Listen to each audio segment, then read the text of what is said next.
इस बात से जीवन भर सावधान रहना। अपनी निष्ठा अनुकूलता या प्रतिकूलता को लेके नहीं है, भगवत मार्ग में है हम। भगवत मार्ग समता का होता है, वो अनुकूलता प्रतिकूलता का नहीं होता है। बहुत ध्यान से समझिए, परमार्थ है। आपका गुरुदेव के प्रति आश्रय, प्रियाजू के प्रति आश्रय यदि अनुकूलता प्रतिकूलता को लेके है तो कुछ दिन में फिसल जाओगे, भाग जाओगे। मन तुम्हें चैन नहीं लेने देगा। ये अंदर की पूरी अनुभव की हुई बात कह रहे हैं, इसे अच्छे से पकड़ लेना। आपको अपनी निष्ठा पे रहना, चाहे आप प्रतिकूल पे प्रतिकूल या अनुकूल से अनुकूल। मुझे अनुकूलता प्रतिकूलता से कोई संबंध नहीं। हे नाथ, मुझे आपके विधान में प्रसन्न जोई जोई प्यारो करे, सोई मोहि भाव। ज्यों ज्यों राखत हो त्यों त्यों रहियत हो है स्वामी श्री हरिदास। सिद्धांत को समझ लोगे तो बेपरवाह मस्ती की स्थिति में आ जाओ। हमारे मन को सामने वही अनुभव में आता है जैसी उसकी धरा होती है। बिल्कुल पक्की बात समझना। अगर हमारे मन की धरा संशयात्मक है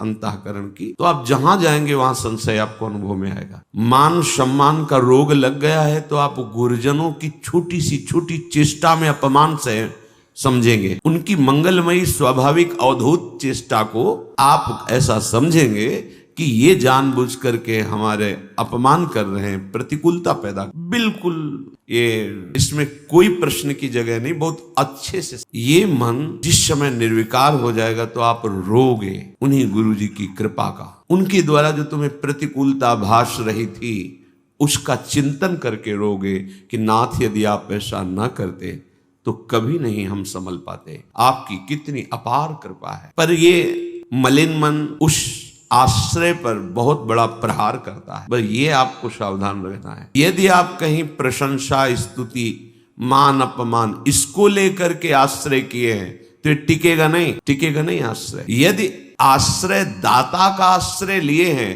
अनुकूलता प्रतिकूलता मान सम्मान से कोई मतलब नहीं, तो आप जीत गए। महापुरुषों के संग की जो दुर्गमता है वो यही है कि उनकी अद्भुत परमानंदमय स्थिति में हम प्रतिकूलता का अनुभव करें। हम उनसे आदर चाहते हैं, उनके प्यार को लौकिक प्यार की तरह चाहते हैं। बस यही बड़ी चूक हमको बिलक कर देती है। बड़ा दुर्लभ अवसर मिला लेकिन दुर्गम हो गया, हम निर्वाह नहीं कर पा रहे। यही दुर्गमता है। इसीलिए गुरुपद पंकज सेवा तीसरी भक्ति अमान, ये वो जहर मान है कि आश्रय ही छुटवा देता है। बहुत सावधानी से परमार्थ पथ पे चलना है। ना हरि से अनुकूलता प्रतिकूलता का संबंध और न गुरु से। आप सर्वज्ञ हो, सर्व सामर्थ्यशाली हो, मैं जैसा भी हूं आपका हूं। आप जैसा विधान करेंगे हम उसी में राजी। निकल गए माया से। अगर इस सूत्र में जरा भी कमी हुई तो आपको सहयोगी मिल जाएंगे माया के।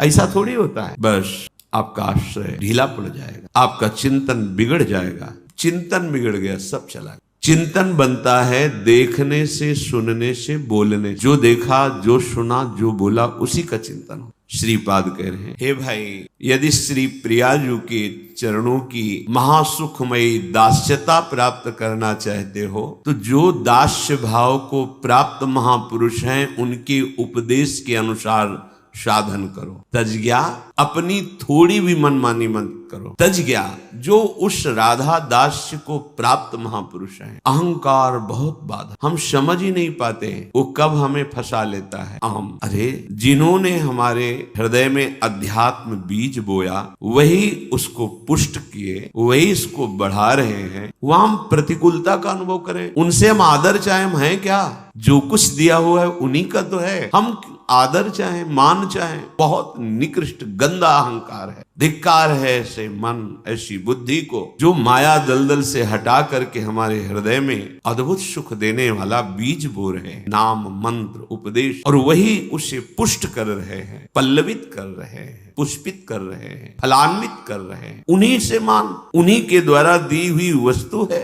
और उन्हीं से मान दास्य भाव कैसे प्राप्त होगा? अहम दास्यता में नहीं रहता। जितने महापुरुष हैं जब कृपा करते हैं तो रौंद देते हैं इस अहम को, किंचन मात्र नहीं रहने देते। क्योंकि संस्कृति चक्र का यही मूल है। संस्कृति मूल शूल प्रद नाना प्रकार के कष्ट देने वाला आवागमन जन्म मरण का मूल ये अहंकार, यही नष्ट नहीं हो रहा। और ये अपने से नष्ट नहीं होता, इसीलिए श्रीपाद कह रहे हैं, यदि तुम्हारे हृदय में महाप्रेम महासुख प्रदान करने वाले राधा दास्य की भावना है, राधा चरणारविंद की प्राप्ति की भावना है, तो तज्ज्ञा, जिनको ज्ञात है राधा दास्य का रहस्य, जो राधा दास्य में स्थित है, जैसा वो उपदेश कर रहे हैं बिल्कुल वैसे ही चलो। आप अपनी दृष्टि को संभालो, तनिक भी अपनी मनमानी मत करो, बहुत जल्दी आनंद का अनुभव होने लगेगा। आज तक का अनुभव है, जहां हमें क्लेश मिला, जहां हमें अशांति मिली,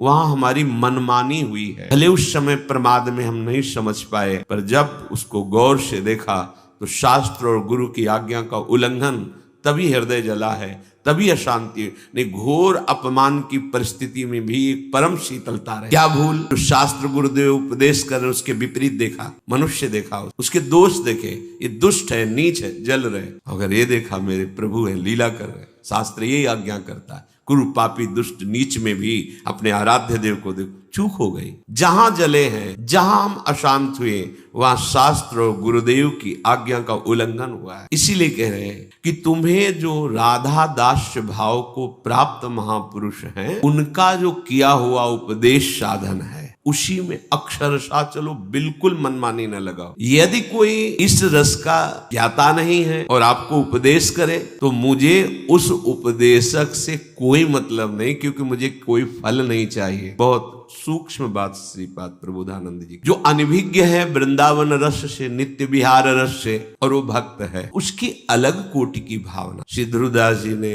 सिद्धांत विचार लीला में कहा है कि जैसे भगवान के अनेक अवतार हुए, अनेक लीलाएं हैं, अनंत महिमा है, ऐसे भगवान के अनेक भाव वाले भक्त है। सबको प्रणाम है, सब महान है, पर संग नहीं। विषयी पुरुषों की बात नहीं कह रहे, भक्त की बात कह रहे। संग किनका? तो राधा दास। यदि आपको वृंदावन प्रेम रस, तो जो वृंदावन के प्रेमी राधा दास्य भाव से युक्त है, उनका अक्षरशः उपदेश पालन करो। अन्य उपदेश जो इस रस से अनभिज्ञ है, भगवत रसिक रसिक की बातें रसिक बिना को समझ सके, को नहीं, लेकिन को ऐसे जो रसिक मर्मी हैं, प्रिया प्रीतम के दास्य भाव में, सेवा सुख में मगन, उनके बताए साधन। हमें और कोई फल नहीं चाहिए कि किसी का भी उपदेश सुनकर हम अपने मन में मनन करके वैसा धारण कर, नहीं, फिसल जाओ। जो मार्ग हमें श्री जी ने दिया है, आप सब यहाँ विराजमान है, किसी को निमंत्रण नहीं दिया गया, किसी को प्रेरणा नहीं दी गई कि आप आइए, रस गायन हो रहा है। आपको श्री जी ने आकर्षित किया, उनका धाम है। आपको श्री जी ने आकर्षित किया, उनका नाम राधा है। आपको श्री जी सत्संग दे रहे, क्योंकि उनके दासों के द्वारा हो रहा है। अब आपको अपनापन श्री जी के प्रति करना है। जितना अपनापन श्री जी के प्रति करोगे, उतना ही आपके अंदर ये जो महाप्रभु ने वचन कहे वो स्फुरित होने लगेंगे। रसना कटो जो अन रटो, निरख अन फुटो नयन, श्रवण फुटो जो अन सुनो, श्री राधा जस। हमें वो महापुरुषों का उपदेश भी नहीं स्वीकार करना। महापुरुष तो सब वैदिक सिद्धांत से ही तो हैं। और जब प्रेम की प्राप्ति के लिए वेदान्नपि संन्यस्ते, जब त्रिगुणातीत होने के लिए स्वयं भगवान जगत गुरु श्री कृष्ण चंद्र जी कह रहे हैं, त्रिगुण विषया वेदा निस्त्रिगुण भवा अर्जुन। इसीलिए हितजू महाराज कह रहे हैं कि जितने भी साधन, सर्वेषु साधन वरेषु चिरम निराशा, सहज में अद्भुत प्रेम सुख की धारा तुम्हारे हृदय में बहने लगेगी। तो हमें प्रियालाल के प्रेम रस से बिलक, वो हमारा मार्ग। हमें कोई फल नहीं चाहिए। श्रीपाद कह, यदि हमें कोई कहता है कि बड़ा पापी है या बड़ा पुण्यात्मा है, निंदितो वंदितो हुआ, वो हमारी निंदा करता है या वंदना करता है, निश्चिंत मैं इस विषय में नहीं फंसने वाला। कोई हमारी इस निष्ठा को, हमारे इस भाव निंदा करे, कह दे पापी है, बात नहीं मानता, या कह दे बहुत उच्च कोटि के रस की तरफ जा रहा है, धन्य है इसका जीवन, क्योंकि धर्म का फल है भागवत धर्म, और भागवत धर्म का फल है परम प्रेम धर्म। भगवत धर्मो जीत के निज प्रेमाट, श्री राधा वल्लभ लाल की विमल ध्वजा फहरंत, भगवत धर्मो जीत के निज प्रेमाट ठहरंत। प्रेम का महारथ। तो कोई वंदना करे कि ये तो प्रेमी जन है, ये सब लौकिक और वैदिक सिद्धांत के परे रस की बात में डूब रहे। तो कोई हमें निंदा करके पापी कहे, अपराधी कहे, या हमारी वंदना करे, पुण्यात्मा कहे, महात्मा कहे, ये उसकी बुद्धि है। हमको अपनी बुद्धि को निश्चित अपने आराध्य देव के उपासना मार्ग में और निश्चिंत इस तरह की कोई चिंता नहीं धारण करनी। लोगों के कहने से हम भगत नहीं है। बहुत अच्छे भगत तो हम खुश हो गए कि भगत भगवान हमें बहुत प्यार करते हैं, और पाखंडी है अब उदास हो गए कि इसका मतलब भगवान ने हमें स्वीकार नहीं किया, क्योंकि सब प्रणाम नहीं कर रहे, नमस्कार नहीं कर रहे। समझो इस बात को, ये मायामय है, ये भागवतिक नहीं है। जिसकी जैसी दृष्टि है वैसा वो देखेगा, वैसा ही वो बोलेगा। आपकी दृष्टि क्या है? क्या वैसी ही दृष्टि है? अगर आप उसमें राजी या नाराज होते तो वही दृष्टि आपकी है जिसके जो दृष्टि बोलने वाले की है। तो आप भी परमार्थ के पथिक कैसे हुए? श्रीपाद कह रहे हैं अतएव निश्चित रूप से वृंदारण्यम, मैं निश्चित श्री वृंदावन का आश्रय लेकर श्री राधा चरणारविंद के दास्य भाव को स्वीकार करता हूं, जहां अद्भुत प्रेम प्रकाश हो। कैसा अद्भुत प्रेम प्रकाश होता है? यदि आपने जो अभी सुना ऐसा भाव, ऐसा आश्रय स्वीकार करते हैं तो आपकी दशा बदल। कदापि पुलकांचितः, रोम रोम पुलकित हो जाए, बिना किसी सोच विचार के अश्रुधारा बहने लगे। जैसे कोई बहुत वियोग का चिंतन होता है लौकिक में, उसे रोना आता है, या अपने प्रतिकूल हो गया तो रोना आता है। कई तरह ये प्रेमी जनों का रोना कोई ऐसा नहीं है रोना, ये एक अद्भुत महान पवित्र स्थिति होती है जहां कोई सांसारिक चिंतन नहीं। उस आनंद धारा में वो जब डूबता है तो उसके कपोल भीगने लगते हैं, स्वाभाविक। वो कोई सोच, कोई विचार, ऐसा स्वाभाविक। ये स्थिति प्रमाणित करती है हृदय पवित्र पवित्र। रोते तो सब है, लेकिन प्रियाजू के लिए रोना, प्रियाजू के आनंद में उमग कर रोना, या प्रियाजू के मिलन के विरह में रोना। कब मिलोगे लाड़ी, कब ऐसा है हम देखेंगे सुंदर वृंदावन की कदम कुंज की नीचे। कितना सुंदर मणिजटित चबूतरा है, वो पुष्प के पल्लव बिछे हुए, पुष्प कोमल कोमल नवीन नवीन पुष्प पल्लव सब। श्री लाडली लाल गलवहिया दिए, लालजू वंशी में राधा नाम, लाडली जो चकोरी की भांति, श्री लालजू के मुख चंद्र की ओर। अचानक दोनों की दृष्टि हमारे ऊपर, हम निहाल। अब वो जब देख रहा तो पुलकित, रोम रोम पुलकित हो रहा। फिर रहा नहीं गया, शरीर कांप पड़ा, वृंदावन की भूमि में लौट गए। अब युगल को भी नहीं रहा गया, समीप आ गए और अत्यंत करुणा वर्षाते हुए दोनों ने एक एक भुजा। अब उसकी जो दर्द, अब वो अंतर में ऐसा डूबा, अब चिल्ला चिल्ला के रो रहा है उनकी करुणा। बाहर से कुछ नहीं समझ में आ रहा, बाहर से कोई देखे तो ऐसा लगे क्यों, क्या चाहिए इनको, क्या कष्ट है इनको। प्रेमियों के हृदय में ऐसी सहनशीलता होती, किसी कष्ट पे आंसू नहीं आ सकता। बस ये महान प्रेम जब वो असहनीय, वो आनंद, वो महासुख इतना असह, वो रोकर ही शांति मिलती। चिल्ला चिल्ला, अरे बाबरे, केवल नाम पक। बहुत भयानक संसार समुद्र में फेंक दिए गए हो कर्म के परिणाम को भोगने के। अब इसमें सुंदर सुदृढ़ नौका है, इसमें कोई छेद नहीं कर सकता है ऐसी नौका, इसे कोई पलटा नहीं सकता है ऐसी विशाल नौका। और इसमें जो बैठा वो पार ही हो गया है, आज तक कोई डूबा नहीं, कोई भी हो। कौन सी नौ? बोले नाम। ये नाम रूपी नाव में बैठ जा, अर्थात निरंतर नाम रट, नाम रट। एक ही साधन है इस कलिकाल में, और सबको तो मलिन करता जा रहा है कल। इस कलयुग ने योग, योग कैसे हो जब जितेंद्रियता नहीं है, अंतःकरण पवित्र नहीं है, प्राण संयम में नहीं है, शरीर आसनों में बैठने लायक नहीं। आप 2 घंटे जवान कुर्सी में बैठे, गांठ में दर्द है, इतना बड़ा पेट है कि कैसे बैठा जाए, या कई तरह के शरीर की अस्वस्थता। अब देखो छोटा सा बच्चा 500 शुगर है, वाह कलयुग की चाल है। अभी वो चलना नहीं जानता, चश्मा लग गया। गोस्वामी जी कह रहे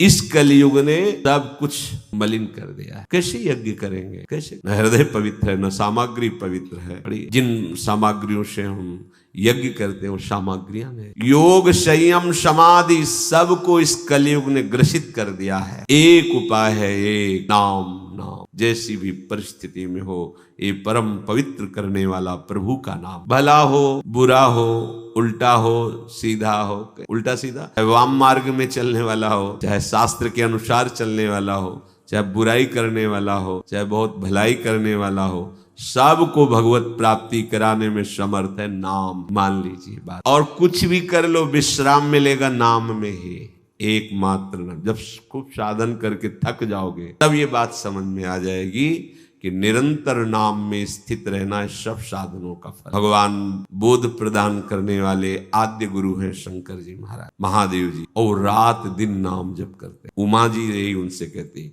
तुम भी तो रात दिन नाम जप करते रहे, रात दिन नाम जप। ये जगत के आकाश फूल को देख के मत भूलो, आकाश फूल रंग बिरंगा दिखाई दे रहा है, कुछ नहीं। ऐसे ही बहुत बड़ा आकर्षण माया का है, कुछ नहीं, कुछ नहीं। नाम जप करते हुए जब चलोगे तो यही हृदय में तुम्हारे आने लगे, कुछ नहीं, सब धोखे का फसाओ, ऐसा दिखाई देने लगे। मत भूलो इस संसार रूपी बगीचे की मनोहरण फूलों को देख करके, ये कितना सुंदर है, ये कितना, बस कोई सुंदर नहीं, ये केवल माया के द्वारा रचित चमड़ी है, अंदर सब गंदगी, कहीं कुछ सुखद नहीं। शीशा के अंदर रखी मिठाई बढ़िया दिखाई देती है, और जहां पाओ और 1 मिनट बाद बमन कर दो, फिर देखो उसका क्या स्वरूप, और 6 घंटे रुक गई तो फिर देखो उसका क्या स्वरूप। ये बड़ा भुलावा है कि हम शब्द स्पर्श रूप रसगंध भोगों में ऐसे भूल जाते हैं कि प्रभु का नाम स्मरण नहीं हो पाता। यही माया की चाल। गोस्वामी जी कह रहे हैं इस संसार के बगीचे के सुंदर सुंदर फूल देखकर भूल मत जाना, ये आकाश की फुलवाड़ी है, अर्थात सत्य नहीं है, ये इंद्रजाल है, जादू की रची हुई है, ये मायाकृत है, ये एक क्षण में मिट जाने वाली है। जैसे धुआं निकलता है उससे बड़े बड़े आकार बन जाते हैं, कुछ नहीं, वायु चली खत्म। ऐसे काल का जिस समय प्रवाह, ऐसे जरा सा हुआ, प्रांत के प्रांत सब नष्ट हो, जल में उफान आई, प्रांत के प्रांत डुबो दिए। माया का जो प्रभु के नाम का आश्रय छोड़कर और साधनों का भरोसा करता है, तो गोस्वामी जी कह रहे हैं, जो बड़ी भारी भूल कर रहा है, मनोमूर्खता कर रहा है। सामने परोसे हुए परमानंदमय भोजन को छोड़कर एक कौरे के लिए दूसरे के ठौर में हाथ फैला रहा है। वो कैसी भूल कर रहा है? जैसे सामने परोसा हुआ अमृतमय भोजन, उसको छोड़कर वो घर घर एक टुकड़े के लिए भटके। राम नाम छाड़ी जो भरोसो करे, और रे तुलसी परोसो त्यागी, मांगे कूर कौर रे। निंदास्पद शब्द का प्रयोग किया है। जैसे कुत्ता अपमानित होता रहता है और वो टुकड़ा फेंको फिर आ, ऐसी तुम्हारी दशा। हर विषय तुम्हें परास्त किए हुए, परतंत्र किए, तुम समझते हो भोगता हो, अरे विषय तुम्हें गुलाम बनाए हुए। देखो ना, धक्का मारता है विषय, ठुकराता है उसको, पर वो अधीन हो गया विषय के। तो गोस्वामी जी कह रहे, देख अपनी दशा को देख, परमानंद प्रदान करने वाला नाम तुम्हें मिल गया, उस परोसे हुए अमृत में सुख को त्याग करके विषय सुख के लिए भटकना, ऐसा जैसे ठोकर अपमानित होने पर भी एक टुकड़े के लिए दूसरे दरवाजे पर जाता है, ऐसे तू एक एक विषय भोग में सुख ढूंढने के लिए बार बार अपमानित होता है, ठुकराया जाता है। पर तेरी समझ में नहीं आ रहा कि परमानंद प्रदान करने वाला नाम विराजमान है। नाम यदि, तो फिर सब चला गया, जीवन में कुछ नहीं। गुरु कृपा से ये सार बात बचपन में बैठाल दी थी गुरुदेव भगवान ने, जो संन्यास मार्ग के गुरुदेव थे। जब हमें पहला गुरु मंत्र दिया तब उन्होंने यही कहा था, इसको इतना जपो कि आराध्य देव का जो मंत्र हो, आराध्य देव झलकने लगे। सब भजन का फल यही है, इसी को निरंतर जपो, ये सब ठीक कर देगा, इंद्रियां पवित्र कर देगा, मन शांत कर देगा, अध्यात्म का मार्ग हृदय में ही प्रकाशित हो जाएगा। एकदम सरल शब्दों में तो नवीन अवस्था बैठ गया था कि बस हमारे जीवन का लक्ष्य कोई भी सेकेंड प्रभु का विस्मरण न होने पाए, बस इसी की एकांत सेवन, आकाश वृत्ति, निरंतर अभ्यास।